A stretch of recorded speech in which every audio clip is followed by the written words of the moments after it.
The house that woke up. Some houses hold memories. Others refuse to let them die.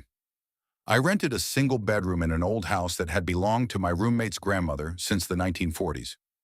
My rent was only $300 a month, and life was quiet, until the day my roommate decided her own grandmother had to go. She came to me one afternoon and said, "Grandma can't afford her rent anymore." I stared at her. "This is her house," I said. "How much is she paying?" $300. Without thinking twice, I answered, "Then I'll pay it.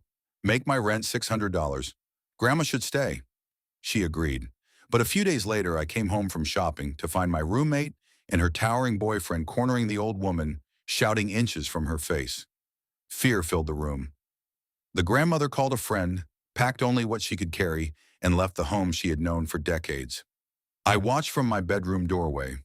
Something about the silence that followed felt wrong. The next morning, I asked what would happen to the extra $300 I had agreed to pay.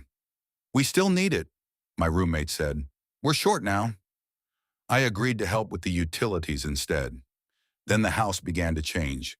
The carpets were ripped out, old photographs disappeared. Family heirlooms from the 1940s were tossed into the trash like they had never mattered. Every garbage day, another piece of the house's history vanished to the curb. It felt less like a renovation, and more like someone was erasing a family. Not long afterward, I was sitting in the living room with my ex when I caught something out of the corner of my eye. A tall figure, dark, wearing what looked like an old black hat. It stood silently in the hallway. I blinked, it was gone. I never told myself it was a ghost, but I never forgot it either. Then came the dogs. My roommate and her boyfriend left for Oregon, leaving 3 dogs locked in a room. They specifically told me not to feed them or give them water. I couldn't understand why. When my ex and I returned home later, the smell hit us before we even opened the door. Blood, a thick metallic smell hung in every room. Inside, one dog lay dead. Blood covered the floor. The surviving dogs had done what starving animals sometimes do. I called my roommate in a panic. "You need to come home now." They raced back from Oregon. The dead dog wasn't even theirs. It belonged to a friend. After that, the knocking started. Her boyfriend was away in Oregon again. She had another man over. They were watching television when, bam, bam, bam. 3 hard knocks echoed through the front door. I had a perfect view of the entrance. No one had walked up. The man opened the door. No one. He shut it and sat back down.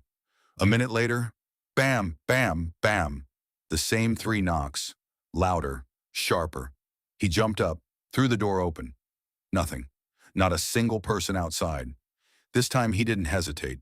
He ran. I watched him sprint to his car and disappear down the street without looking back.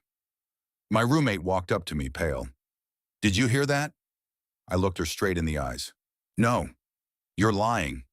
I didn't hear anything." The truth was, I refused to acknowledge whatever had happened. Some things don't deserve your attention. Some things are better left unanswered. From that point on, the house never felt empty. Every hallway seemed darker than before. Every room felt like someone had just walked through it. Maybe it was grief. Maybe it was guilt. Maybe old homes remember the people who loved them. Or maybe some houses don't like being robbed of the people who gave them life. I still don't know what happened in that house. I only know that everything changed the day its grandmother was forced to leave.